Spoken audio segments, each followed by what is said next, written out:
जय हिंद दोस्तों। इस हमारी उपस्थिति गोरखपुर जनपद में है और दीवानी कचहरी में है।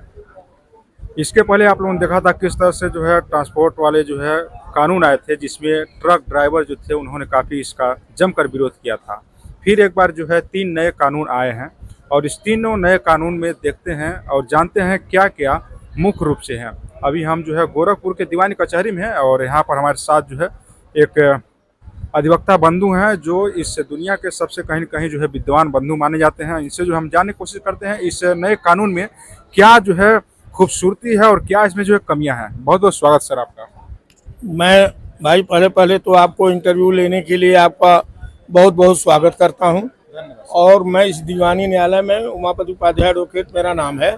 सन 78 से फौजदारी का और अन्य का वकालत करता हूं। मूलतः मेरा वकालत फौजदारी का ही है।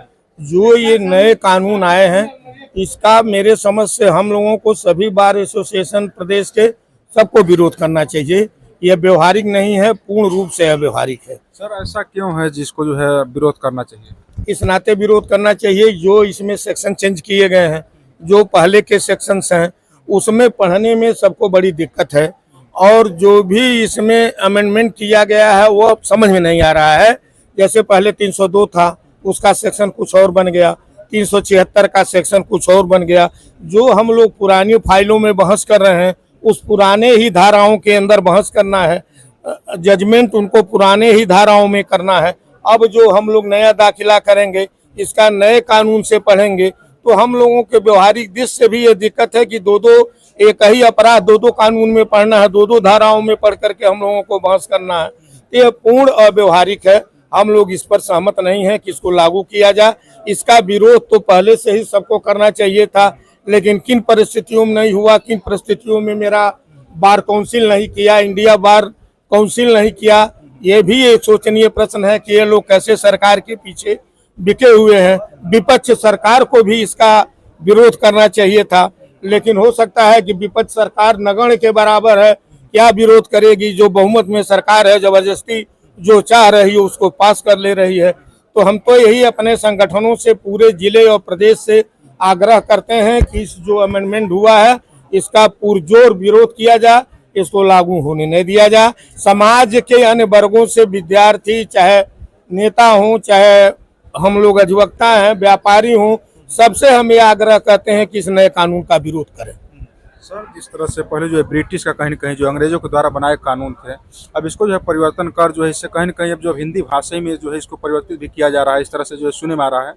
तो क्या ये सही नहीं है एक तरफ से, जिस तरह से जो अंग्रेजों कानून थे अब जो है इंडियन कहीं न कहीं ये जो है कानून बन रहे हैं? नहीं, ठीक है, इंडियन कानून बन रहा है, हम इसको मान रहे हैं, आप परिवर्तन कर रहे हैं, लेकिन जो मूलभूत ढांचा है, जो सेक्शंस है मूल, अब 302 आज से जब से हम लोग पैदा हुए, जब से 20 साल से 50 साल से लोग वकालत कर रहे हैं, 302 को मर्डर जानते हैं, आज उसमें बदल दिया गया, 376 को बदल दिया गया। तो यह जो मूल परिवर्तन एक मेन धाराओं में किया गया है, इससे ही एकदम ही अव्यवहारिक है। इसके नाते हम तो लोग चाहते हैं कि यह परिवर्तन हो। तो ये थे उमापति उपाध्याय जी जो दीवानी कचहरी के एडवोकेट हैं। इन्होंने बताया कि जो मूल रूप से इस कानून में परिवर्तन किए गए हैं कहीं न कहीं जो व्यवहारिक रूप से देखा जाए तो असहज है पूरी तरह से इसको जो है साथ में चलाने में। तो तमाम इनकी जो है प्रतिक्रिया है, आपकी प्रतिक्रिया क्या है अपने जो है कमेंट बॉक्स के माध्यम से राय दीजिएगा। मिलते हैं खबर के साथ। जय हिंद, जय भारत। और आप लोगों ने देखा इस तरह से जो है नए कानून को लेकर के कहीं पर विरोध भी किया जा रहा है तो कहीं पर इसका जो है सपोर्ट भी किया जा रहा है। अभी हमारे साथ दीवानी कचहरी में मनीष द्विवेदी जी हैं जो काफ़ी दिनों से यहाँ पर प्रैक्टिस कर रहे हैं। अभी इनके माध्यम से भी हम जान लेते हैं इस नए कानून में क्या कुछ जो है खास है। बहुत बहुत स्वागत सर आपका। जी, आपका भी हार्दिक स्वागत और अभिनंदन है आपको और आपके सभी दर्शकों को सिविल कोड परिसर गोरखपुर में। जी सर ये जो नया कानून आया है इसको किस तरह से आप देखते हैं और आम जन पर इस पर जो है इसका जो है क्या प्रभाव पड़ने वाला है? जी, ये बहुत ऐतिहासिक कदम है और ये कानून के माध्यम से बहुत सारे ऐसे ग्रे एरिया हैं। ग्रे एरिया हम लोग एडवोकेट की भाषा में कहते हैं जहां कानून शांत हो जाता है, जहां से अपराधियों को सुविधा मिलती है, जहां से वो बच के निकल जाते हैं, उनको ग्रे एरिया बोलते हैं। उन ग्रे एरियो को हटाने की बात की गई है। ये कानून अपने आप में बहुत ऐतिहासिक कानून है। इस कानून में बहुत से ऐसी चीज़ें महिलाओं को, बच्चों को और तमाम के समाज के सभी तबदों को ऊपर उठाने की बात की गई है। और इस कानून की मुख्य विशेषता ये है कि इसमें न्याय की बात की गई है। पहले जो कानून हमारे पास थे अंग्रेजों के ज़माने के, उसमें दंड की बात की थी, इसमें न्याय की बात की गई है। इसमें कुछ ऐसे प्रावधान जोड़े गए हैं जो पिछले कानून में थे ही नहीं, उससे अपराधी बच निकलते थे। जैसे आतंकवाद की परिभाषा थे ही नहीं, चेन स्नेचिंग के अलग से सेक्शन बनाया गया है, शादी का झांसा दे के महिलाओं के साथ दुष्कर्म होते थे, बेचारी समाज में वो पीड़ित होती थी, अब उनको सशक्त होने का एक सेक्शन दिया गया, सेक्शन 69, जिसमें 10 साल का प्रावधान की बात की गई है। प्रमोशन के नाम पे, रोजगार के नाम पे महिलाओं को शादी का झांसा देके उनके साथ गलत काम किया जाता था। उससे समाज में एक अजीब तरह की कुंठा उत्पन्न होती थी कि करे तो क्या करे, क्योंकि कानून में पहले ऐसे कुछ था नहीं। अब उसके लिए अलग सेक्शन बना दिए गए हैं। बीएनएस जो सेक्शन है उसमें धारा 69 जो है उसी की भी बात की गई है। धारा 113 में आतंकवाद को परिभाषित किया गया है, और जो चैन स्नेचिंग की बात की गई है उसके लिए अलग धारा बना दी गई है। तो अलग अलग कुछ धाराओं को इसमें जोड़ा गया है, कुछ धाराओं को निकाला गया है जो बेकार के अंग्रेजों के जमाने के थे। अब अंग्रेजों के जमाने के जुर्माना था 100 रुपया 50 रुपया जुर्माना था, अब 150 साल हो गए लगभग पुराने कानून से नए कानून आने में। तो नए कानून में जुर्माना भी बढ़ा है।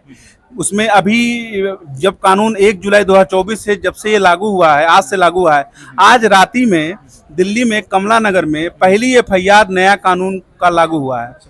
वो एफआईआर जो 1:30 बजे रात में लागू हुआ है, उस एफआईआर का जो नंबर है 0267/2024, वो सेक्शन बीएनएस धारा सेक्शन 285 है। उसमें जो सार्वजनिक स्थान पे रेहड़ी पटरी वाले आने जाने वाले लोगों के लिए बाधा उत्पन्न करते हैं, उसमें बात की गई है।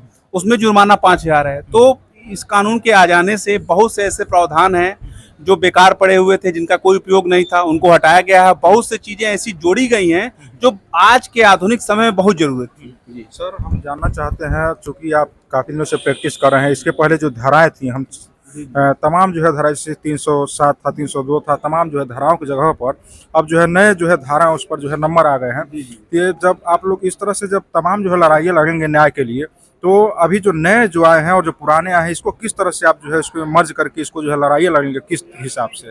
काफी जो है टफ है कि नहीं है? जी, देखिए आपकी बात बिल्कुल सही है कि ये ज़्यादा अब हम लोग के ऊपर ज़्यादा बर्डन हो गया है, क्योंकि हम लोग को पिछला भी पढ़ना था और नया भी पढ़ना पड़ेगा, नया भी पढ़ना पड़ेगा।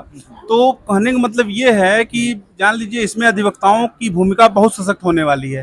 पहले भी समाज, देश की आज़ादी के समय से अधिवक्ताओं की जो भूमिका रही है समाज में, बहुत महत्वपूर्ण भूमिका रही है। अधिवक्ता समाज कहीं भी समाज में कुरीतियों के खिलाफ उठता था, जो अन्याय होता था उसके खिलाफ रहता था, हमेशा समाज को न्याय पथ पे अग्रसर करने के अधिवक्ता समाज हमेशा आगे रहा है। अधिवक्ताओं की भूमिका बहुत ज़्यादा सशक्त हुई है, उसके माध्यम से लोकतंत्र हमारा मजबूत रहा है।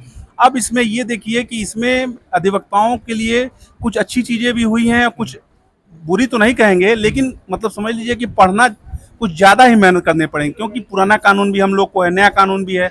1 जुलाई 2024 के बाद से जो एफआईआर होंगी वो नए कानून के तहत होंगी। पुराना तो चल ही रहा है लगभग, जहाँ तक लगभग हमको लग रहा है कि भारत में 4 करोड़ लगभग पेंडिंग केस हैं।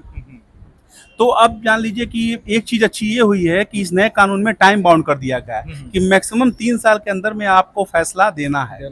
अब कोई भी फैसले पे कुंडली मार के नहीं बैठ सकता है, तो आपको जो भी है टाइम बाउंड के तहत देना है। और अब 0 एफआईआर की बात की गई है इसमें, क्योंकि कोई व्यक्ति कहीं होता था, घटना कहीं होती थी, वो अपने नहीं जा पाता था या कुछ दिक्कतें होती थी, अब कोई भी कहीं भी एफआईआर दर्ज कर सकता है और संबंधित थाना उसको ट्रांसफर कर देगा।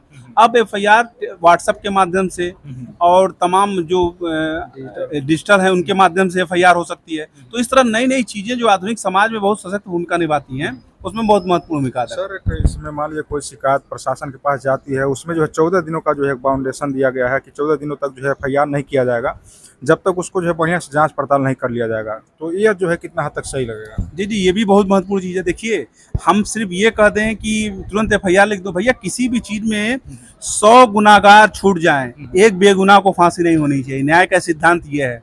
तो जांच तो होनी ही चाहिए, बिना जांच के कुछ नहीं होता है।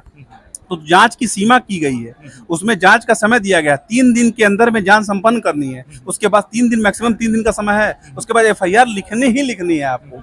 तो जांच तो बहुत महत्वपूर्ण भूमिका है, क्योंकि जांच कोई भी पता चला बेगुनाह के खिलाफ कोई रिपोर्ट कर दे रहा है तो वो होना नहीं चाहिए। आप कानून का सदुपयोग करिए, दुरुपयोग का प्रयोग मत कीजिए, और समाज को एक सशक्त माध्यम को बनाने के लिए और समाज को एक अच्छा लोकतंत्र स्थापित करने के लिए कानून बहुत ऐतिहासिक कदम है। सर, हम चाहेंगे जो कुछ परिवर्तन हुए, जो खास जो धाराएं हैं उसको थोड़ा बता दें ताकि दर्शकों तक जो है चीजें पहुंचे, क्या जो है परिवर्तन हुए। जी जी बिल्कुल, आपके सभी दर्शकों को आपके माध्यम से हम बताना चाहेंगे। देख लीजिए, अभी हम भी लेके बैठे हैं, क्योंकि दोहरी मेहनत तो हम लोग को है। अभी देखिए, जो नवीन अपराध जो जोड़े गए हैं इसमें, बीएनएस कानून जो है उसमें सेक्शन 48 है। इसमें भारत में अपराधों का विदेशों में जो दुष्प्रेरण होता है, विदेशी लड़के जो बाहर बेचारे पढ़ने जाते हैं उनके खिलाफ जो तमाम तरह के लगते हैं, उनमें सेक्शन जोड़े गए हैं। सेक्शन 69 की मैंने बात की है। सेक्शन 95 है, जिसमें सुपारी देकर बालक से अपराध करवाया जाता था। सेक्शन 103/2 है, इसमें मॉब लिंचिंग की पहले कानून नहीं था। मॉब लिंचिंग का भीड़ किसी भी व्यक्ति को मार देती थी, तमाम जो है उसमें सेक्शन 103(2) में की गई है।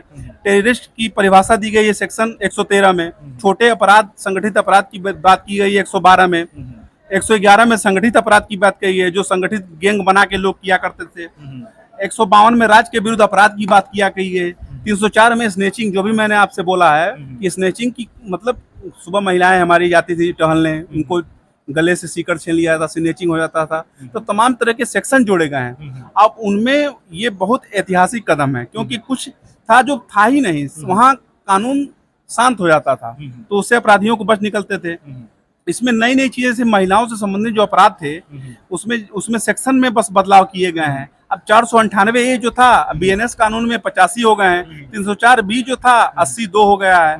अब 306 जो था 108 हो गया है। जो 307, 302 आप पढ़ते थे, 302 अब 103A हो गया है। 307 अब 109 हो गया है। मतलब इस तरह सेक्शन जो है इधर से उधर हो गए हैं। जी चलिए, बहुत बहुत धन्यवाद सर बातचीत करने के लिए। तो आप लोगों ने देखा किस तरह से तमाम जो है नए कानून हैं, इस कानून में परिवर्तन किए गए हैं। जिस तरह से पहले बाबा को ग्रैंडफादर कहा जाता था, अब जो है बाबा कहा जाएगा। कहीं न कहीं जो है, जो लोग नहीं जानते थे ग्रैंडफादर को बाबा कहा जाता है, उनके लिए जो है तकलीफ भरा कहीं न कहीं जो है माहौल हो सकता है, और धीरे धीरे हरा इस चीज़ को जो है सुधार किया जा सकता है। चलिए, तमाम बातें कैसे लगे कमेंट बॉक्स के माध्यम से अपनी राय दीजिएगा। मिलते हैं अगली खबर के साथ। जय हिंद, जय भारत।